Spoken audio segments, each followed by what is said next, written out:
and welcome to AFP. My name is Devang and Sean. I'm joined by the usual suspects, David Goss and Sean K. On today's show, we chat a World Cup Finals recap, the epic between Messi and Mbappe. What a match. We dive into all of that and plenty other World Cup stuff, plus some MLS news, TFC making a big signing. We look ahead a bit to that upcoming season. Plus, as always, it's the mailbag, Ask AFP. Folks, how are we doing? I feel like the whole world took in that game on Sunday. I think the viewership number was something like 2.5 billion people watched. They got a good show. They got a really good show. Holy cow. Where do they get a number like that? You know how they make up those streaming numbers, right? They're all just picked out of a hat. It's like, yeah, 2.5 billion. That it was actually 3 billion Facebook views. Yeah.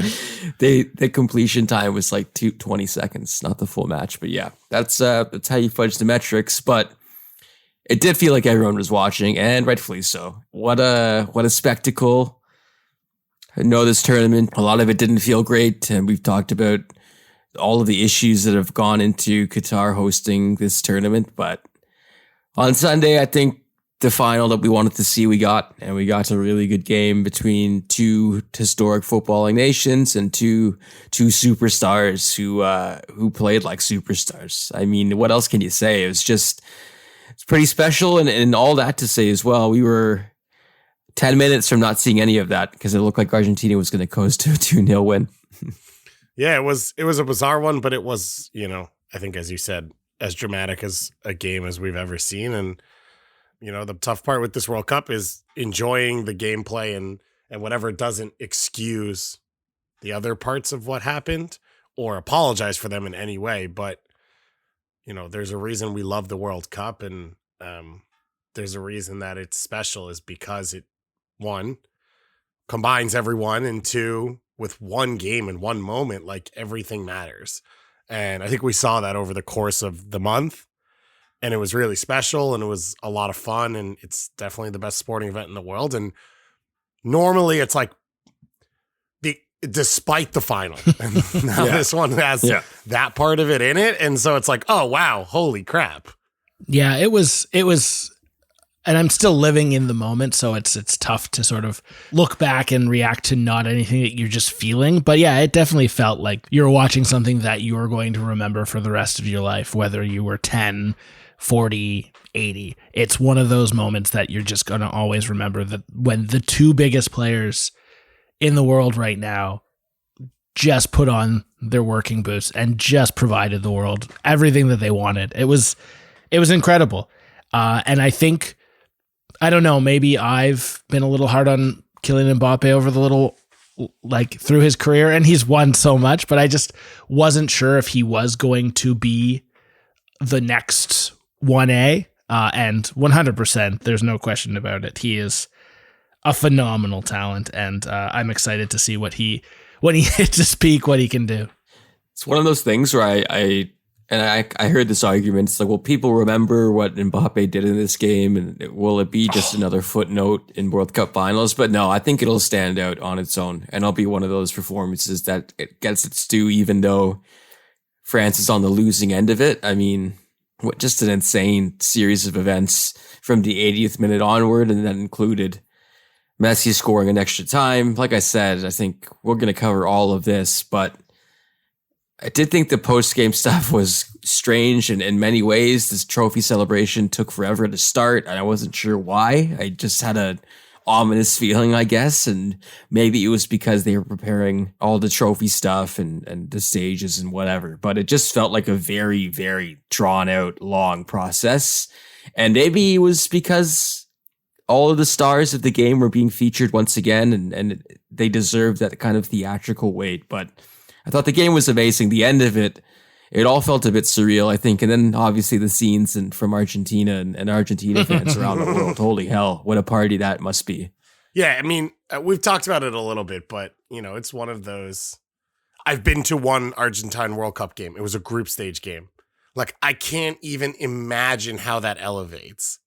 So to now have it be the final and for Messi to have won it, and yeah, what you see from inside of Argentina and then from around the world. I think those are two things that are both cool and different. I think one is a beautiful soccer culture in Argentina and like everyone coming together to be able to express that in this way, right?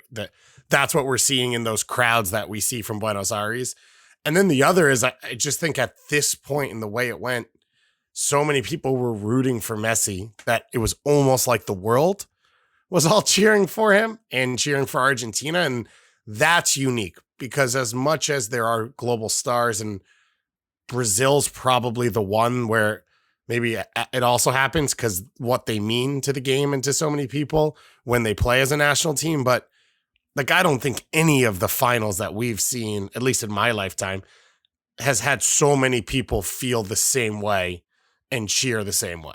Yeah, I think even though you could be a Mbappe supporter, and I think I found myself pulling for France as well to make it a game because it looked for a while like it was simply the Angel Di Maria show and that was going to be the main story. But I was excited to see France get back into the match, and yet I also was wondering about Messi and thinking about what it would mean if they maybe blew that game and they lose it in heartbreaking fashion, and it's just another heartbreaking moment for him at this tournament. But it wasn't, because Sports and Emi Martinez is probably the best keeper in the world, or maybe the best shithouser that we've ever seen, or at least in a long time. But like I said, that trophy celebration was long and strange, but him doing that gesture with his Golden Glove award will last in my mind for some time. I will say before we move on and talk about the game more, it's interesting people how they look at this Argentina team, like the Messi stuff aside. Quite a few people remarked to me that they weren't the most likable side. And I think I took it the other way, where I respected the gamesmanship, and I think the Holland penalty shootout, there was a lot of other stuff going on there as well. But they did take on this mantle of being the bad boys led by a babyface. Like, everyone loved Messi, but everything else about them, you could argue, wasn't that great to cheer for. I don't know if you guys feel the same way. I enjoyed the way that they played. They had an edge to them. And yeah, there's a few players that aren't really lovable. Romero being one of them. Like, Christian Romero, like 5 minutes into the World Cup, goes out to concuss his club goalkeeper. Like, so like there are some real assholes on the club. Man, who let the Tottenham fan in? Jeez. But overall, I loved the way that midfield worked all tournament long. I think one of the guys who's going to elevate himself to level upon level upon level, Alexis McAllister, sort of embodied the team in itself. Somebody that worked his butt off, won challenges, started plays, was so good in that like 1-2 role. Yeah, I loved this team. I thought they were really fun, and they had an edge to them because you need that to win big tournaments. You have that chip on your shoulder that won them the Copa America. So I don't know. Once again, I can understand why people would hate them, but I also think that there's a little bit that makes you like them a little bit more. Yeah, I've been on the same side as you, Devang. I didn't think they were dirty at all, except in in that Netherlands game. And like, I actually am really endeared that it mattered to them the way it does. And like, Bobby has said this to me a couple of times with Lewandowski scoring his goal of like, you know, that guy, he does everything all the time. And then he scored in the World Cup, and you just saw how much it meant to him. It reminds you, like, it's cool to see that it matters to these other people, like it matters to us, if that makes sense. Yeah. And I mean, I'm like being a nerd about specific parts of it, but Messi was mad at Van Gaal for ruining Riquelme's career. Like, that's awesome. Like, that's Messi being a fan like us. Like, that's me being like, you know, I don't know, dunking on the Miami Heat because Alonzo Mourning tried to foul Marcus Camby 20 years ago. Like, what more could you possibly want from your star players than for one, that to still be in their mind in this moment? Like, to do Riquelme's celebration in Van Gaal's face when you're trying to win your first World Cup, that's showing that how much they care about the sport and the team and the history, which is everything you want. And outside of that, I didn't think this was like a dirty Argentina team. There's, you know, moments where there's been fighting and little diving and all that type of stuff, but nothing like outside the norm. And I think that that's a weird narrative. I do think there's an element of, I don't know, regionalism or whatever you want to call it, right? If Portugal was doing the same thing, if Germany was doing the same thing, I doubt people are talking about it in the same way. Not saying the Argentines are exactly like the little scrappy underdog minority group, but they are more so even than a lot of the teams we see, you know, at World Cup finals and World Cup semifinals. But I've heard the same discourse. I think it's weird. I think it's kind of come out of nowhere.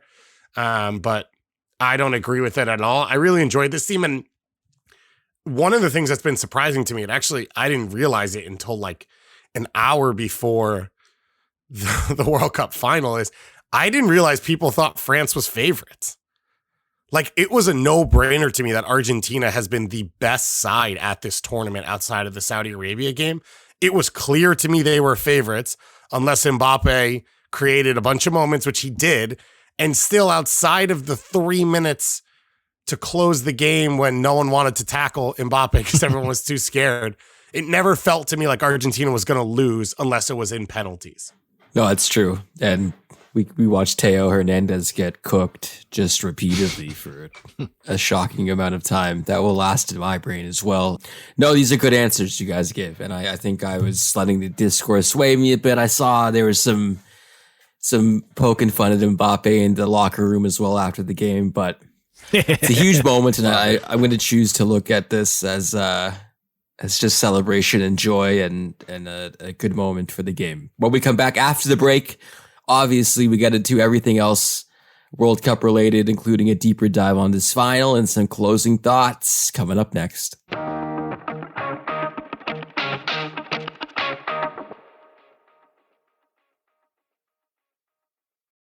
Welcome back to a football podcast. Well, if this is it for you, Lionel Messi at the international stage, what a moment. What a spectacle. That you had the perfect guy on the mic as well to honor this significant result on Sunday. Didn't start the game. He can finish it. Montiel. Argentina, champions of the world. And a nation will tango all night long. 36 years since Maradona and Mexico. Here, finally, is a nation's new throng of immortals. Messi will be sainted. France this time denied, defied. It's Peter Drury, of course. So I didn't hear that live call at the end because I had now shifted to some instant reaction. The tango line's pretty cheese. Like, I know people love Peter Drury and he's great, but that line was a bit much for me. But yeah. That is the most British thing ever. To be like, I know one thing about this place, so I'll say the one thing. I hate that you just played that for us, Devang, and I hate that you complimented it. I hate you so much right now. David Goss, are you not a Peter Drury fan? I don't really care. I think at this point, I don't like anyone. But yeah, I mean, there's not a lot of Brits that I'm going to be like. I can respect that. Yeah. Sorry, you guys are getting me at the end of a long month. I apologize. It's okay. I respect it. No, I respect it, sir. So we talked about a bunch about this game. Maybe we open this up in a group discussion. Some of the bigger things that happened, fellas. Angel Di Maria, the quote unquote big game player.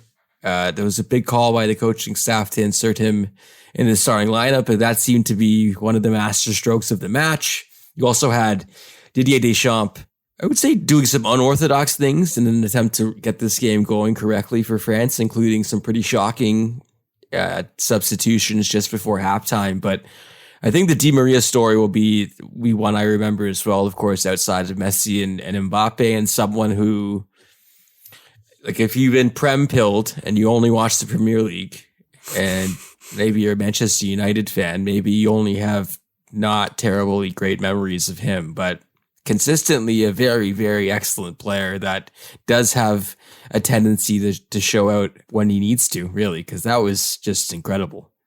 I compared him to Garrincha, I think, at the beginning of the World Cup, of like, he's been second fiddle for a guy who is world class. And I think there's good and bad in there. Like, he's won so many trophies because he's played with some of the greatest players of all time, but I don't know that he's gotten the credit. I mean, he never did for Real Madrid, right? Like, he started every final. No. But people talk about Ronaldo and they talk about other pieces. He's done it for PSG. He did it for Manchester United as well. Like, he has done it on the biggest stages for the biggest teams. He's played well in those big games, as you mentioned. And I'm pretty sure he cried after his goal, right? Yeah. Mm-hmm. Like, on the field. I don't know that I've ever seen that, especially in the first half of a game. And it's just, I think it goes back to the injury in 14, the opportunities that have been missed for him, less so in terms of performance and more so because of just not being available for those big games. And I think like the emotion and the buildup, it was perfect. Like, all the Messi discourse is great, but he deserves everything he's getting. And I think it's really special that it ended that way for him, that he got to sort of play that part. And, you know, he'll be in the history books. He's outside of Messi and Mbappe, he's the other guy that scored, you know, in the World Cup final.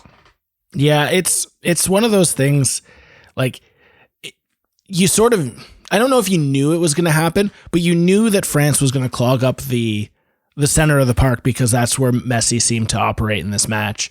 And so that left the one side completely open. And I think tactically Argentina knew that and knew that they were going to hammer that side.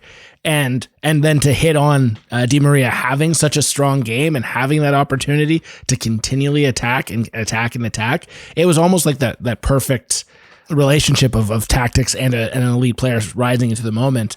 Because even like the substitution, while might have been the right move at the time to get Di Maria, who might have not had the legs to do it, you could see the second that he got off the field that sort of area was lost again, and France sort of gained a little bit more possession in that moment.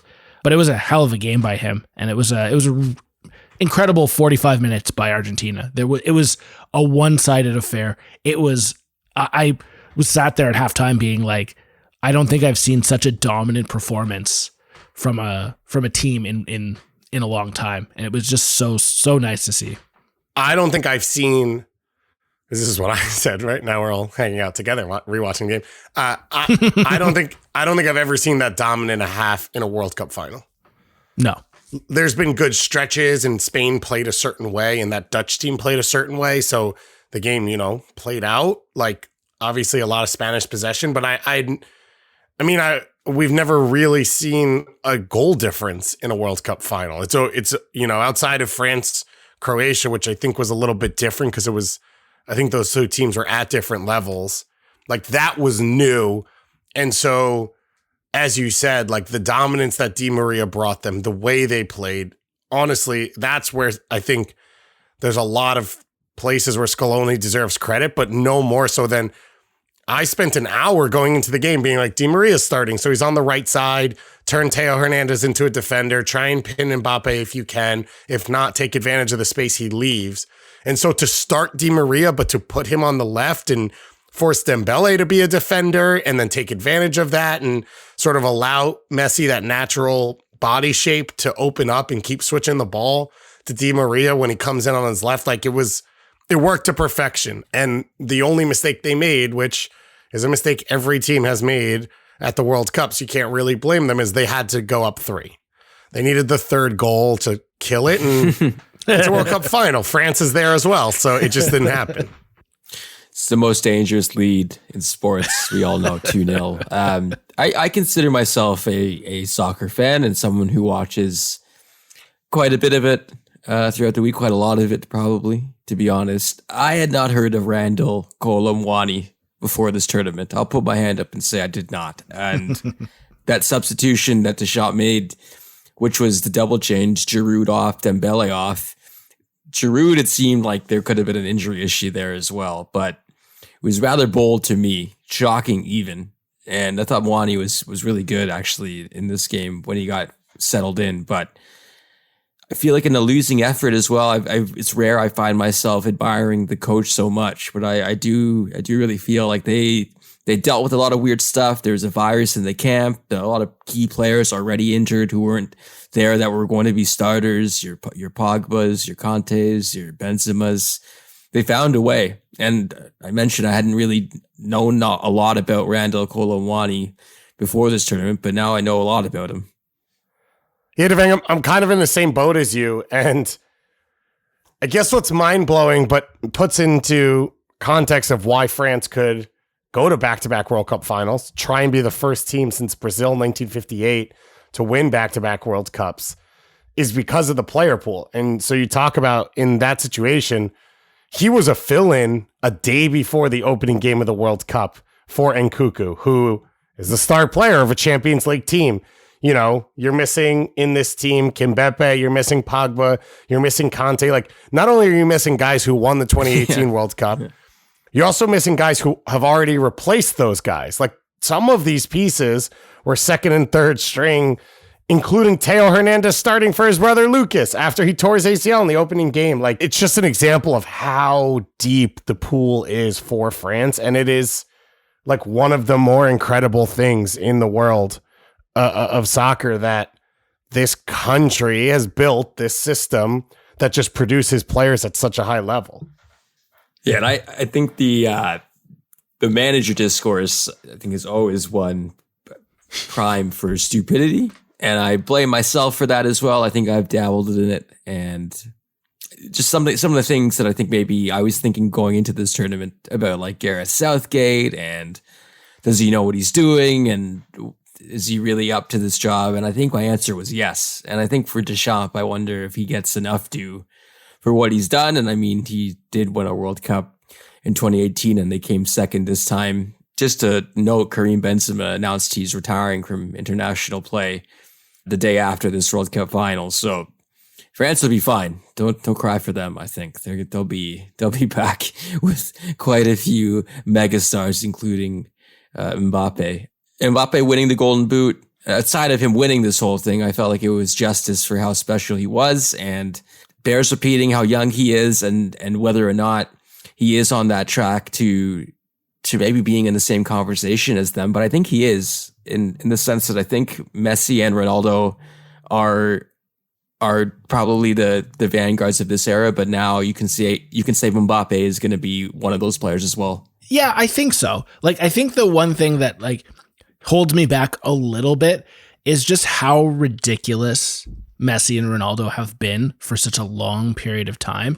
And while I assume that Mbappe is going to continue to do great things and keep going, like he's averaging almost a goal a game for PSG and every other game for France. So like, I don't expect him to slow down, but like Messi was scoring at a clip of like 40, 50, 60 goals a calendar year. And you're just like, how can people continue to do this? And then also looming in transition periods. If Mbappe moves from PSG to Madrid or to Man City or wherever he's linking to go next, is that going to go as seamless?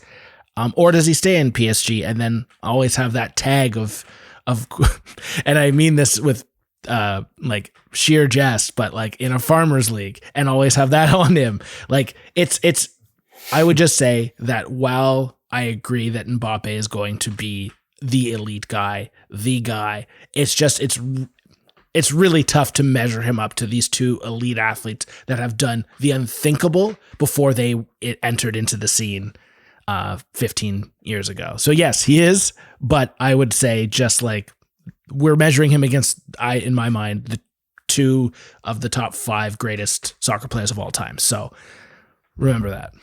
So I actually think, and I've talked about this a bit, I actually think he'll end up being elevated. Okay. Because of that. Because, and I say this pretty much, the comparison I make all the time is Kobe. There's just not a planet that Kobe's on any level playing field with MJ or LeBron. But he was the next guy after MJ, right? And you're always looking for the next guy. Yeah. And everyone elevated the perception of Kobe over what he was actually capable of. Take away the off-field stuff, which brings us back around to Ronaldo, but fine.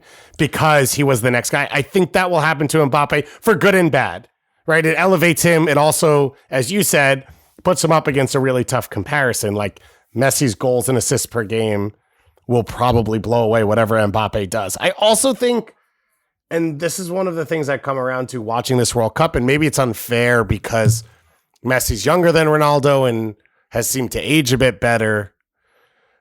Ronaldo was a weapon, and Messi's more of a game dominator. Mm-hmm. And Mbappe is more of the Ronaldo mold. Mm-hmm. And I think that was one of the mistakes we've made the entire time with the discourse in comparing the two of them, was also acting like they were the same player. Now, Messi's, I think that became the whole like, well, he's a Barca system guy, right? That's where I think a lot of people ended up taking that argument. But like, you didn't play through Ronaldo. He didn't set the tempo. He didn't control the flow of the game. He popped up and scored in the biggest moments that meant his team won. Based off this World Cup, that feels like Mbappe. Like Mbappe wasn't really on the field yesterday until the 70th minute. But then every time he touched the ball, 5 Argentine players were sliding around like they'd never played before. So like, I think that's probably what Mbappe's role will be. And he will do it as well as any person in the history of the game and any person on the planet. But it is a slightly different role than what we see from a Messi or what we saw, back in the day from a Zidane or even a Ronaldinho, like at the peaks of their game. Yeah, I think you guys make very fair arguments, and I think we love to do this, especially in the immediate aftermath, is plot out the next 20 years for these people, which seems a bit ridiculous because, as we know, plenty of things can happen, including transfers to different places like Sean was alluding to. So I think I'm excited is what I'll say. I'm excited to see what he can do next and what heights he can ascend to and where he decides to do it. I saw Emmanuel Macron among the most random luminaries I think I've seen at a World Cup game. It was like him, Elon Musk, Jared Kushner, Macron, just a who's who of like, what? Okay. Welcome to Doha, baby.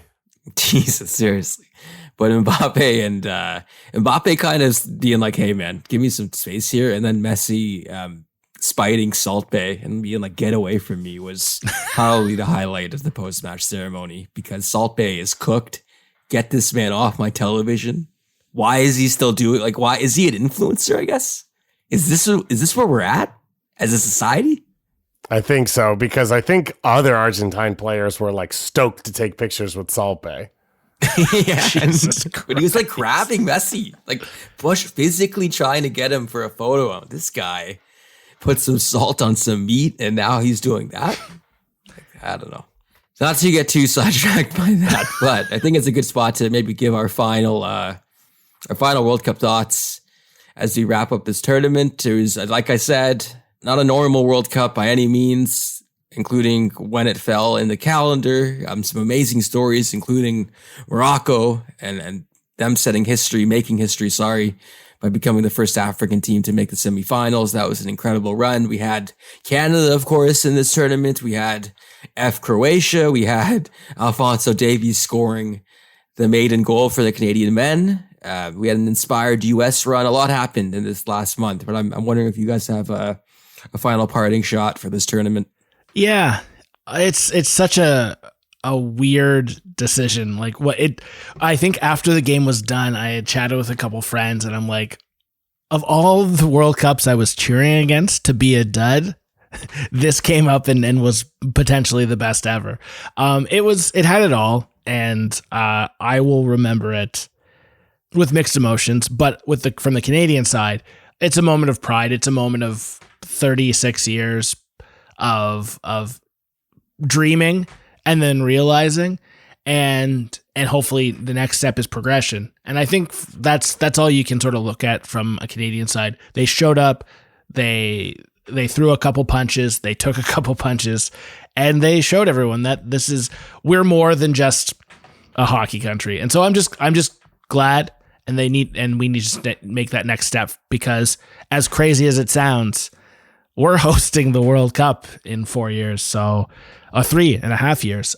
So get ready, because I think there's no longer the dreamer mentality, but the expectation. And so bring on 2026, bring on BMO Field, bring on the world.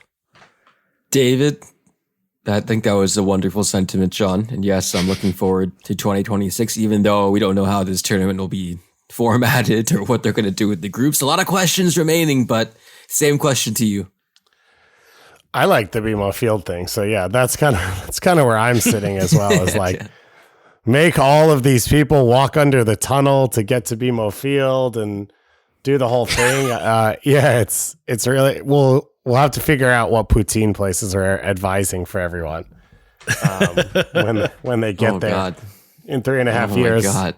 But I think I agree with Sean. You know, I think the off the field stuff being so many different things, it's like hard to quantify it in one term. I think that stuff's going to amplify as time goes along, because I think we're going to learn a lot more coming out of the World Cup, right? About the human rights abuses, about what we're hearing is the environmental impact of this World Cup. So I think the story's still to be told on a lot of things. But in saying that, on the field, I think this will be a World Cup that will be remembered for sure. I think it'll be Morocco. I think it'll be Messi. I think we'll remember sort of what feels like a global equalization where more teams could compete at a World Cup level, while also it being the crowning achievement for Messi and the way the world came together and celebrated him winning. So I think there'll be a lot of big moments that we remember from this World Cup. Just in time for all those year-end recap shows as well, which I know we all love, but we're going to be seeing a lot of highlights from this final, I'm sure, for many years and from this tournament as well. And yeah, I think you guys did a great job summing it up. I mean, there was a lot of nefarious things that I observed. Like, I didn't need to see Gianni Infantino 80 times per match when he was there. Like, I simply did not need that at all. But there was a lot of things like that, I think, that reminded you of who's in charge and who's calling the shots really for organizations of this scale. But then also a wonderful scene, like seeing the Moroccan players celebrate with their families, with their moms on the pitch.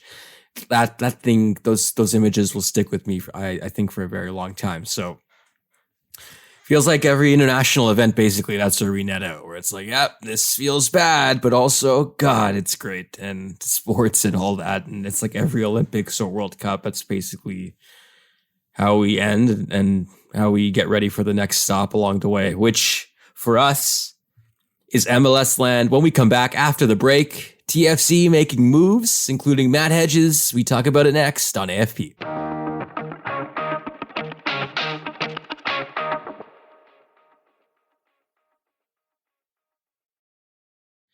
Welcome back to AFP. I mentioned in the tease that Toronto FC, who struggled mightily in 2022 to keep the ball out of their net, is back in the news for some of their recent acquisitions. An old face, Victor Vasquez, signing a deal for this season with an option for 2024. And the big news, I think, in terms of what this could mean for a team that could not defend for their lives last year. Matt Hedges signing a 2-year TAM deal.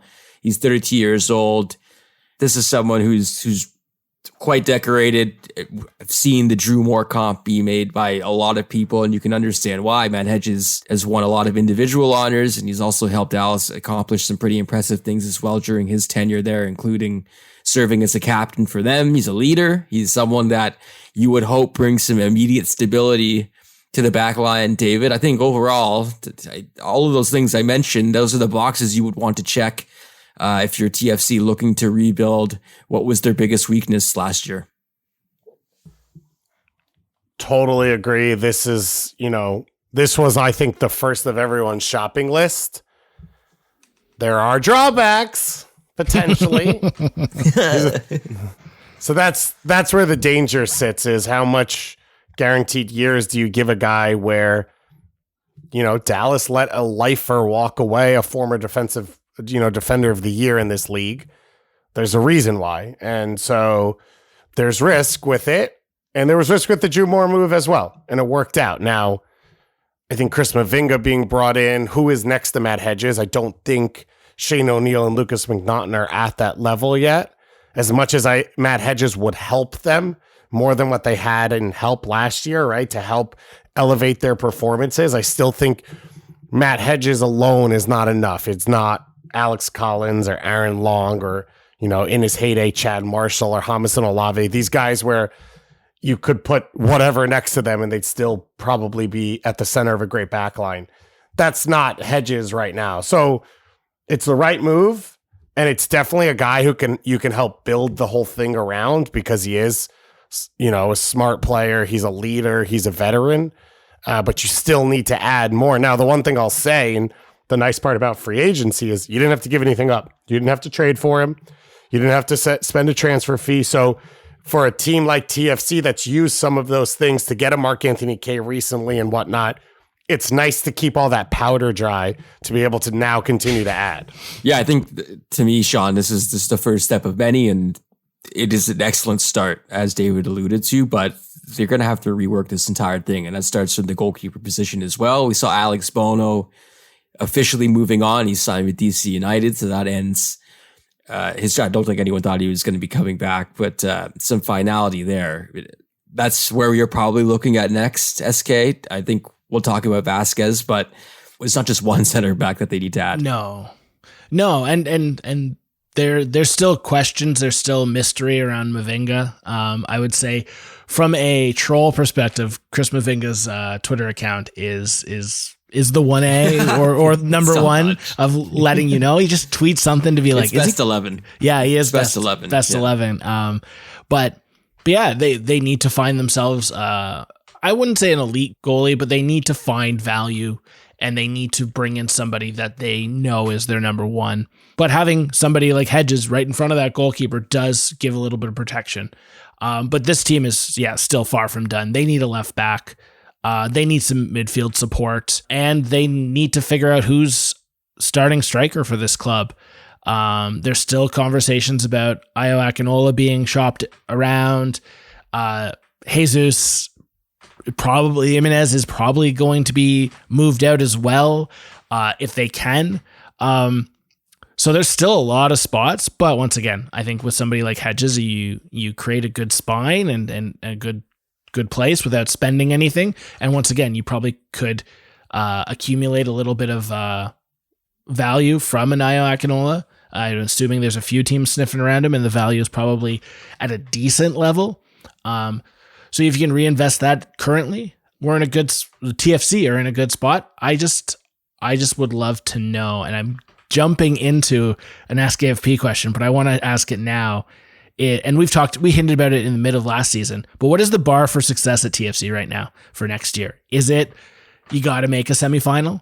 And how can you say that that's the success line when they're missing 4 or 5 starters? I would say that they have to make a deep run.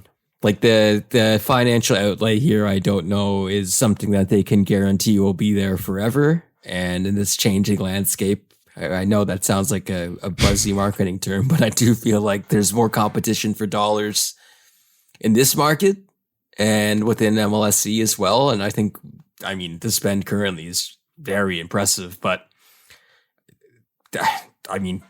you can't have another repeat of last season again, frankly, because everyone will be gone. And I find it interesting that they went from one of the youngest teams last year to now they're signing a bunch of old guys. And I'm not denigrating old guys, but I look at Vasquez as well and then think, yeah, they could have used someone like him last year at plenty of moments when you were looking at them maybe rolling out a Noble Okello too many times for their comfort, or Bob Bradley not really trusting some of those midfielders and losing Oso and losing Mark Anthony K and kind of going through a revolving door. I can see a role for Victor Vasquez on this team, but it does feel like they're loading up this way, David, because the expectation is very high, and it's because they're spending a boatload of cash on a few players that no one else is frankly spending.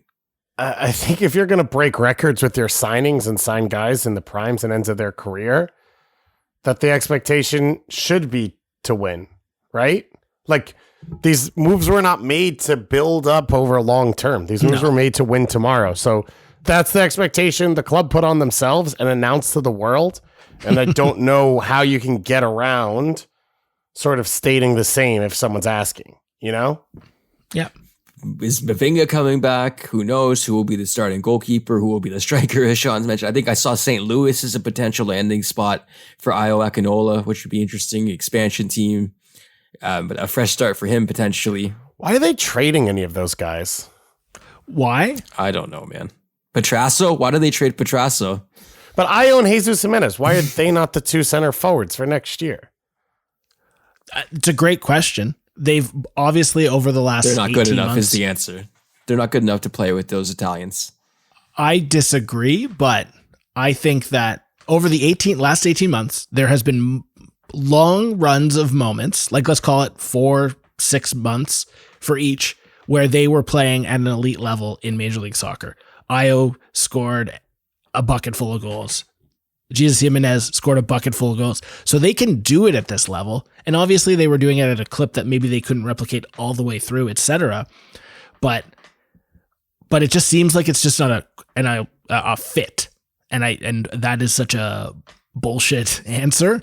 But that is what it seems like, is that in the current coaching staff, that those two don't seem like a fit in the locker room and on the field. And what that is unknown. Is it that they don't train hard? Is it not they don't track back? Is it because they don't speak Italian? I don't know, but that is the only thing that sort of left us to believe, is that they're just not a fit. Okay. Right? Am I wrong? Does anyone else No, feel I otherwise? I think that's no, that's fair. That's fair. Yeah. I think I was being too harsh when I said they aren't good enough, but I wonder if they have the same, like Jesus, there was moments where you could see him, the football IQ was there, the soccer IQ was there to play with those guys up top. But I think it requires a certain skill set that maybe they don't feel comfortable with AO and him having, right? Questioning Io, I get. Like he's a young player, right? A lot of the like contracts and stuff with him was built on potential. You can't guarantee that potential, okay, but you gave him the contract because you kind of didn't have other options. But Jimenez scored 9 goals pretty much all before those two guys got there. Like, he looked good without them. I don't understand how he couldn't be good with them. Well, that's what I'm saying though, because I think the sample size, it wasn't small enough to be like, well, they'll figure it out if they have a full season to work together. I think they had a pretty good runway to check it out and see if he could blend with those guys, and it didn't seem like it. It seemed like he was doing fine with the kids, right?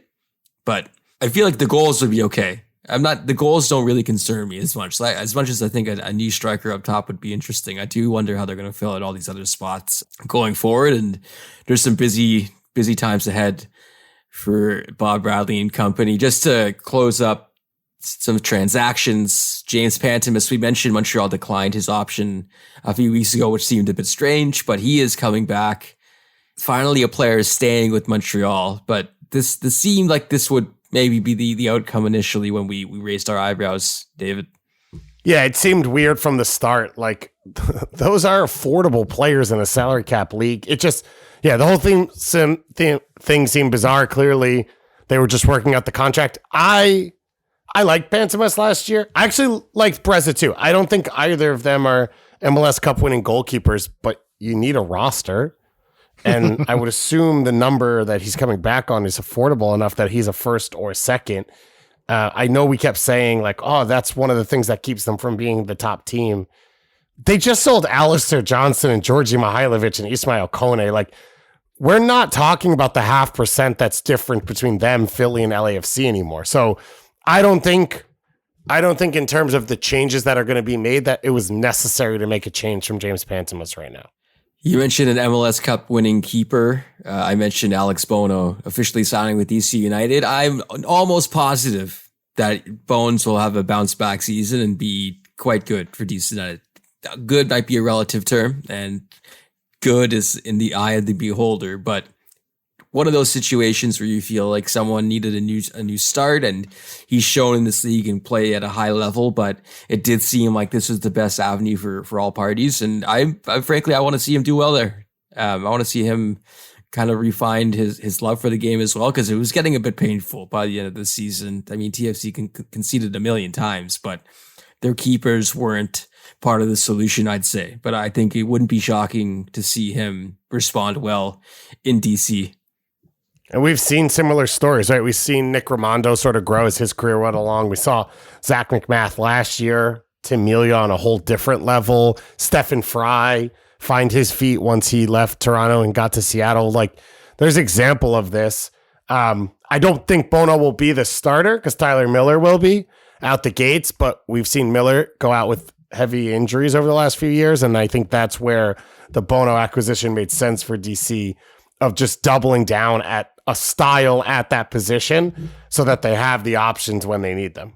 Finally, we didn't get to this in the World Cup section, but a big moment for MLS. Thiago Almada, part of that Argentina squad, obviously lifting the trophy. He was one of 36 MLS players to be in this tournament, but I think this is the first MLS player to win it, David.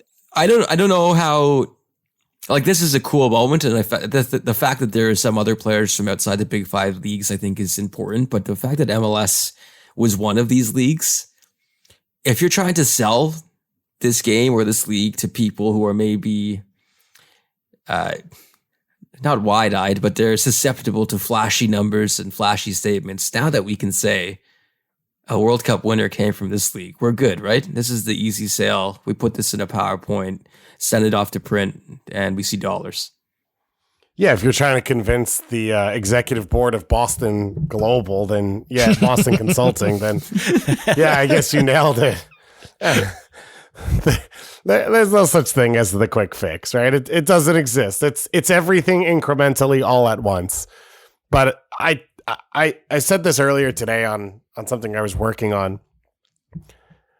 When we talk about growing the game in the US and Canada, this month was a good month, right? Not only did the US perform and Canada perform, but the World Cup was a big deal.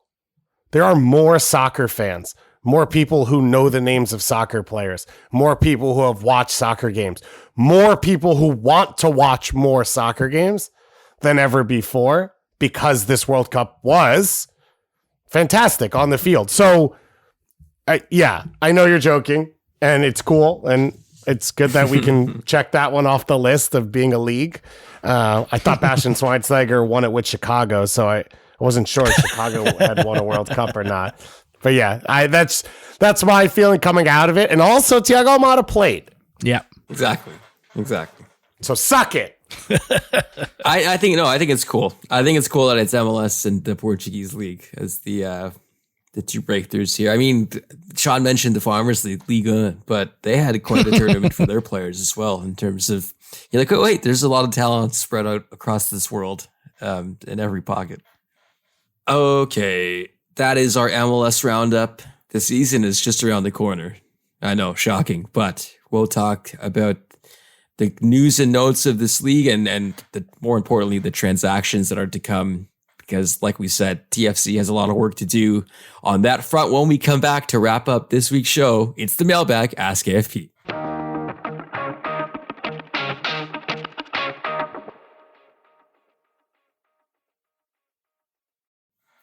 Welcome back to AFP. Before we close off this week's episode, a reminder that we are on patreon.com. I think this is our last show of the year, so I want to send a special thank you to all of our patrons. Truly. A, for supporting the show, but also B, for being great company throughout the World Cup and throughout the whole season. We had a lot of good times in there, gents, talking about the sport and other sports and other things going on. But it was a great time for our Discord during the World Cup, Sean. Yeah, it's, once again, we say it every week, but they are the lifeblood of this podcast and the community, and it just sort of keeps us going. Yeah, it's a great place to join and join us on Patreon, because there's that. You get episodes a day early, ad-free, and you support a show you listen to every week, which might feel good depending on who you are. But yeah, and join us on chat. You can chat with us all the time. I think as things slow down in the World Cup, I'll be on there a lot more and be able to join in on the chat. But no, it's a good place, great place to chat. Join us on Patreon. Yeah. So join the Patreon family at patreon.com/football podcast. Still rattled by how many times Sean said chat in the last minute. That was an alarming amount. But Boxing Day's coming. The Premier League's back. Plenty of soccer going on. So yeah, the chat will be bumping. I said it now. Oh my God. Chat. Sean, please take this over. Yeah, now it's time to chat about our favorite segment. It's now time for Ask AFP, where Devang, I, and David will do our best to answer all your questions. Thanks for everyone who dropped into the Patreon Discord chat and is on Twitter. We're going to start with Mel S on Discord, and she asked, what was your favorite Canadian or American moment this World Cup? And then on top of that, what was your overall favorite World Cup moment? Okay, my favorite... That's a great question. My favorite Canadian moment was definitely the first half of the Belgium game, even with the goal against and the PK. It was like the theory finally out in the world, right? We had talked, like what it would look like, what it would be, and then just for them to play at the level they played at, I just think was one of the more rewarding things I've ever seen. On the U.S. side, probably the goal against Iran, and like that build up and that moment and that release for me. That would be my American moment for sure. And overall at the World Cup, God, there was a lot of good ones. All right, I'll say two. One was Japan beating Germany. Like that was at the beginning, even more so probably than Saudi Arabia beating Argentina. And the other was Morocco's goal against Portugal. Ooh, great picks.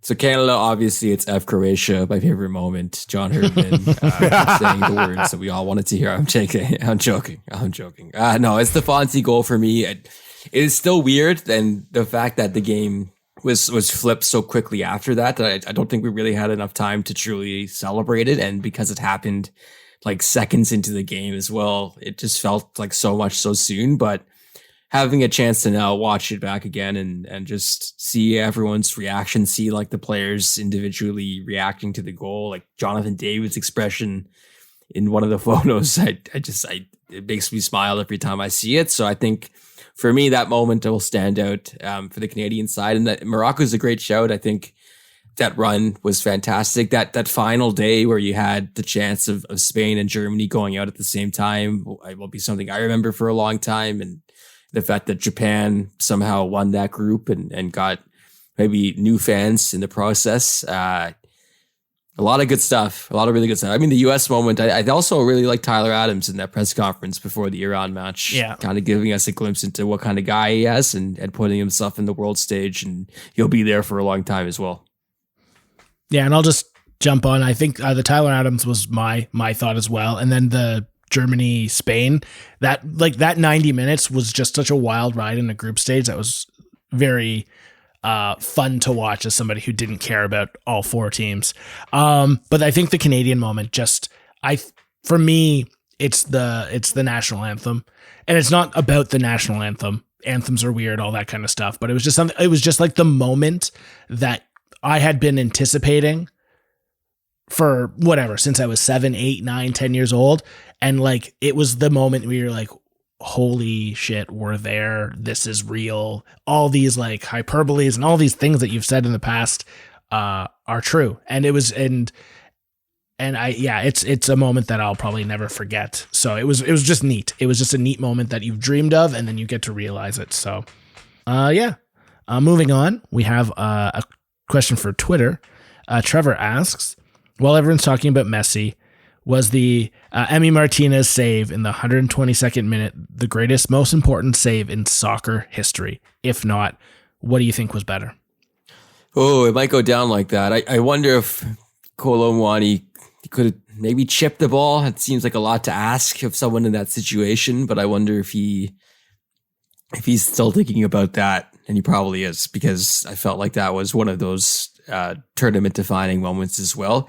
Given the stakes, given also what he did throughout this tournament and his exploits in penalties, like I think it might deserve it as a collection or a collected tribute to Emi Martinez and the role he played. Because I mean, this is one of those stories that the domino effect of Neil Mbappe injuring Bernd Leno a few years ago and getting Emi Martinez in the Arsenal net and having him win the FA Cup and having him secure a big transfer to Aston Villa. Like the real sliding doors moment where he might not have been in this spot if it wasn't for Brighton's Neil Mbappe being a greasy forward injuring keepers. I find it all fascinating. But I think the context, the collection of his saves, it'll go down as the most important save in soccer history. Yes. I'm trying to think of other saves. It's extreme recency bias. Don't get me wrong. I can't remember anything that's happened beyond the last couple of weeks either. So what's tough about remembering great saves is you're remembering the absence of a thing. So, it's not on any sheet anywhere or whatever. So, nothing else really comes to. I mean, everything else I would say is penalty kick saves, right? Where the drama is there and that's different. So, in the run of play and just how out of nowhere it comes. Like sometimes it's like, build up. And then the goalkeeper makes, first save, double save, dives across the goal, whatever. But for that, it just drops out of nowhere. And Emi Martinez reads the play. He's high enough on, in his box to make the save. Like, just the whole thing's incredible. And I think the key part to it, or the biggest part of it, was that David Goss said the difference between the 2014 and 22 team was Emi Martinez over Sergio Romero like 5 days ago. And so for him to solidify that for the two of us, I think was why this one will go down as the greatest save ever. Fair enough. I think you guys are not remembering the most iconic save in world soccer, which is Stefan Fry on Josie Altidore, but I can understand it's been a long time. And then last but not least, I have a question from Sean from a football podcast. And I know that Devang has joked about this, but what was your favorite moment outside of the World Cup in 2022, since this is our last live show of the year? Soccer-wise, it can be in MLS, it can be national team overall, but what was your favorite moment in soccer? I'm not going to say World Cup because we just did a lot in the World Cup peaks everything. So non-World Cup, I think being in Costa Rica when Costa Rica qualified, the U.S. qualified, which was great, in a 3-0 loss, which is less great. But like, I'd always wanted to go to what I considered in my head like a true staple CONCACAF away for the U.S. or non-U.S. game. And so that was sort of like a bucket list moment for me. And to watch the fans celebrate because they were going to the, playoff, and to see everything it meant there, which is everything I'd always been told but had never experienced. I'd say that one's probably on the top of the list, and then MLS Cup. Yeah. I think I'll say the Canada win against the U.S. in Hamilton, which I think was in January. Jesus. Yeah, or February. Yeah, I think end of January. That was a big day. And again, like one of those, Sean mentioned, like those benchmark moments or those things that are now expectations and making us believe. And I think that moment in Hamilton, bringing it to a newer place, maybe not just going to the same places they usually go. I thought all of those factors made it a really special day for soccer here. So I'll go with that. Beautiful. Yeah, I think that run in January and February where Canada went, I think there was 3 straight. They beat US, they beat Mexico. Oh no, sorry. They beat US, they beat Honduras. They exercised the demons in Honduras, and then they beat El Salvador. It was just like boom, boom, boom, and you're just like, I don't even care who's next, whether it be Jamaica or what have you. It's just like, we're in. We have 3 games left. We're in, and it just felt finally like it had been done. But that run of those 3 games were just, I felt invincible. So yeah, I'll say that one as well. Beauty. That's it. That's it for 2022. Once again, like Sean said, that is it for AFP.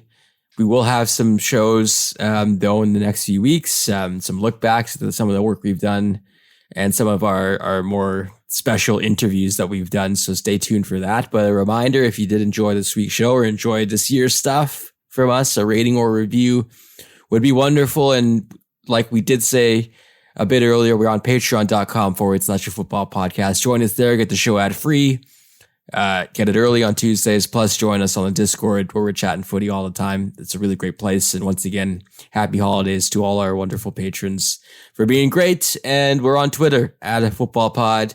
I think that's it. For everyone behind the scenes at AFP, Greg, Zach, Dylan, Clay, Sean, David, thank you so much to those people for being wonderful and providing us with so many wonderful words throughout this year. I truly enjoy working with you all, and I hope you guys have a great holiday season, because football/soccer never stops, and it won't be long before we're chatting again. So for everyone at AFP, thank you for tuning in this year. We'll talk to you soon.